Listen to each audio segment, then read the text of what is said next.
Welcome back, mateys. We have more high seas adventures today. We have 3, maybe 4 major updates on the yacht today. We've been working pretty hard on this, and so is Junior Mint, and Mrs. Wizard has an update to do on what she's got going on in the interior. Let's get started and take a look.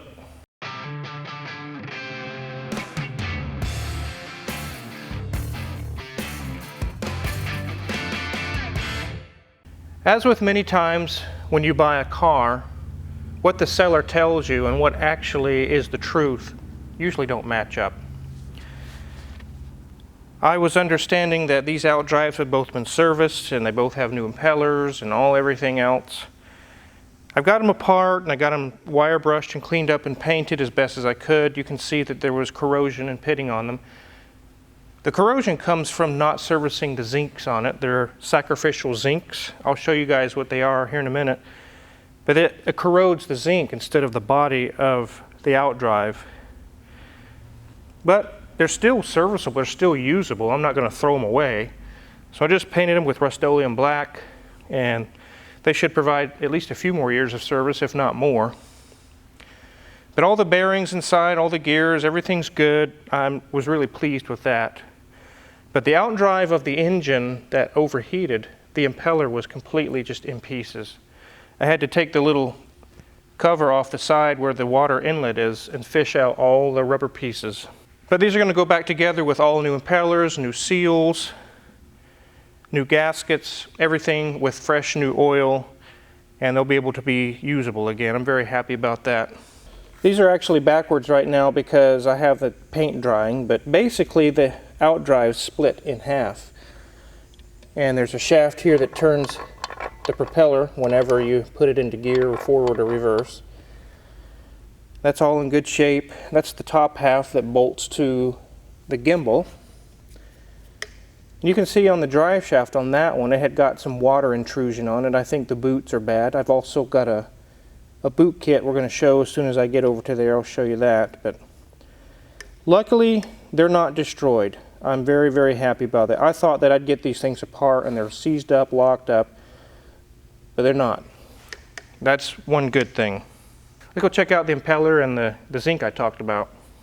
So when I split those Outdrives in half, you can get to the water pump housing and the impeller. This is the little housing. And this is the impeller that fits inside the housing, just like this. It's a little pump that pumps lake water into where the engines are to cool the heat exchanger. This is what this impeller is supposed to look like, a little star shape with rubber little fingers on it.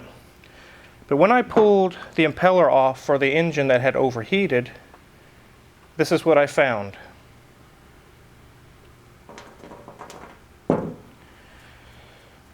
This is supposedly a freshly changed out impeller, brand new.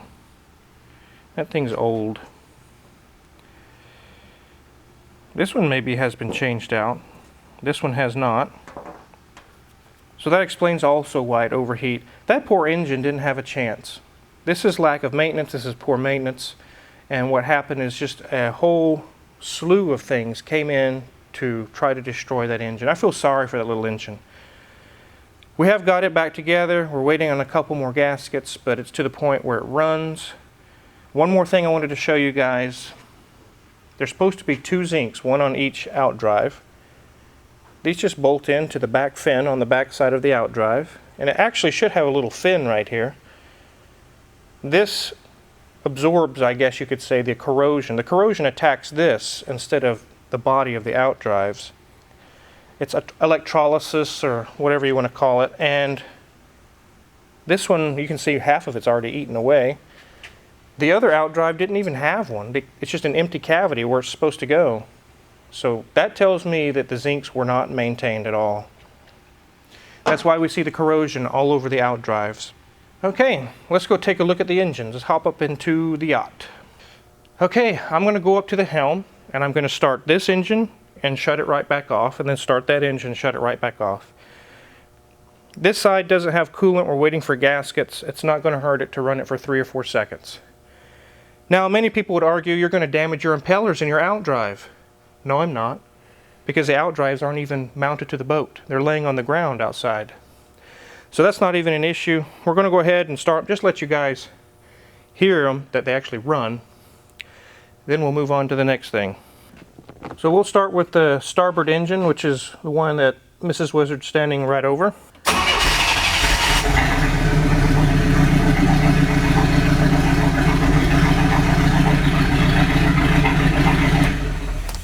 That one runs good. And now let's do the port side engine, the one that had all the trouble.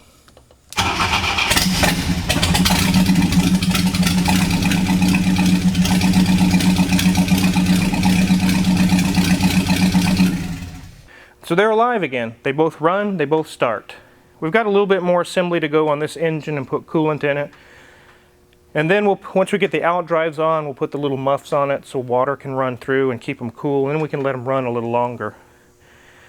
But so far, I'm glad that that one runs. It was locked up before, and I think it was because there was water sitting in the cylinder. And it wasn't so much corrosion that stopped it, it was literally hydraulic. The pistons couldn't compress the coolant, that's all it was. So the water hadn't been sitting in the cylinders for years. It was months, if that, so I'm very, very happy that that one runs. Me and Junior Mint, when we got it back together, we did a little happy dance. We were like, yes, it's alive. So now, let's go take a look in the interior and see what Mrs. Wizard's got going on. So welcome back to my domain. I haven't had a whole lot of time this week to work on it because I'm kind of back to school. We're preparing for students. My very first day with kids is actually tomorrow. But I did spend some time on it yesterday. And so far I have taken all the drawers, the handles off, and they're setting in there. And I've taken off the teak handles. So these pieces I went ahead and took off. They've been painted outside. I also painted all of the front fascia boards. It turned out pretty good if you look. I mean, it's nice, it's shiny, it's got an even coating to it. Much better than I thought it would. So happy for that. I'm going to go ahead and paint this section up here. I need to wait. The one thing I did discover, I used this product called Rust-Oleum Countertop. It's kind of cool. You had a whole bunch of, some of it's covered with paint now, but there's a lot of different color choices to choose from. I chose a light gray. But one thing I discovered, they suggested using a foam brush. I quickly discovered, don't do that. You don't use a foam brush. It disintegrated. You know, this is an oil-based product, and it kind of ate away at the first one I used. So don't do that. Eventually, I kind of got a little crazy, but I was able to work with it. So the next time I have a brush available that I don't really want to clean, like when I paint these other walls, I'll go ahead and work on that over there. I think it'll look nice with the silver background with the silver paint next to it. Today in my project, I want to try and get this wall painted now. Got a gray that matches these countertops as well. I'm going to take off this piece, and I have an idea of what I'm going to do on this part, but that'll be for another video. But today I'm going to take this part, the countertop off, and take all these handles off. I've sanded a few rough spots on the wall. They're going to get spackled so I can get those painted so it won't be looking like it did when we first got it. So a lot of painting for today. One thing that we did get done is we did get the radio put in. We got a new one ordered. It's nice, big, and fabulous. It's connected to our Wi-Fi. And if I even click the navigation out there, we're going to be navigating in the shop on a trailer. But, so if you look, here we are in Kansas, and we are right there by the Inn of Newton. So we'll be able to connect to this with Bluetooth.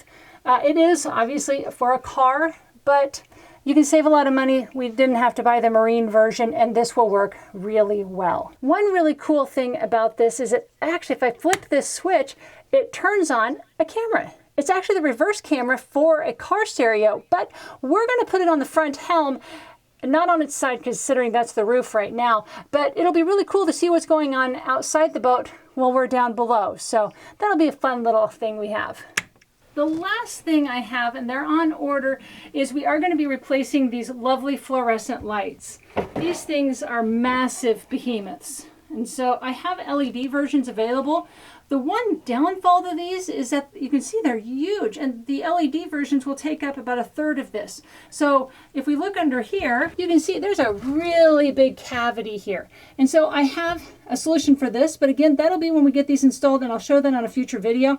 But I've got an idea that will work to fill in the hole, because obviously you can't find fiberglass, you know, to fit this exact spot. So we'll be working on that on the next video. Let's go see what the Car Wizard also had to show. So here we are at the helm again, and the last several times that I've sat at the captain's chair, I realized it was made for a 140-pound person.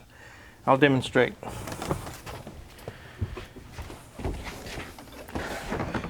It's really, really tight right here. I can fit in it, but that's not going to be comfortable after 2 hours of cruising on the lake. And that's when I decided I don't need to reupholster this seat. I'm just going to put it in the trash. I'm not even going to use this seat. Car Wizard, that kind of sounds like that one chair that we have in my aunt's house. You know, the one we call Tiny Heiny? The Tiny Heiny chair? Yeah, well, I don't have a Tiny Heiny. Yeah, that's where we put our little kids in it until they grow out. So I bought a big Heiny seat that I'm going to bolt in. It kind of matches the color scheme of the boat.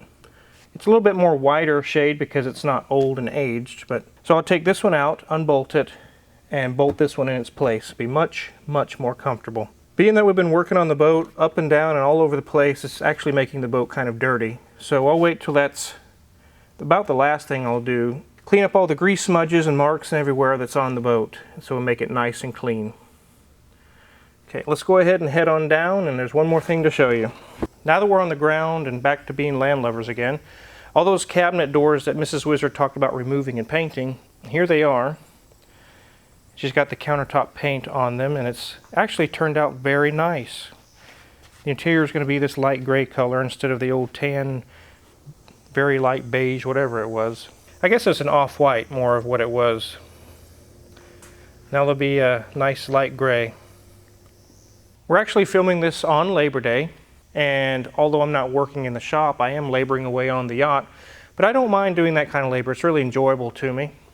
I decided to wear my really cool Bob Ross shirt.